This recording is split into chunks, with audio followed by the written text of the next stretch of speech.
Кардиоваскуларните заболувања и понатаму остануваат први на листата како причина за смртност во државата. Статистиките укажуваат дека секој четврти граѓанин се соочува со кардиоваскуларни заболувања. Иста е состојбата и на европско и на светско ниво. Значи, некаде околу 50% од светското население се зафатени токму од овие болести. Значи, статистички податок некаде околу 17 милиони, значи точната бројка на светско ниво умираат за жал од овие болести, од кардиоваскуларните болести, а на европско ниво некаде околу 6 милиони.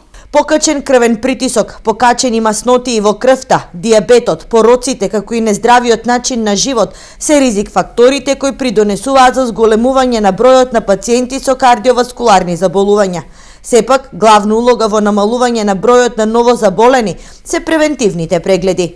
Светската здравствена организација преку своите програми зазема голем офат, значи во врска со едукативни предавања за да се подигне свеста на пациентите за нивни редовни контроли и за водење на еден здрав начин на живот, внимавање во делот на исхраната.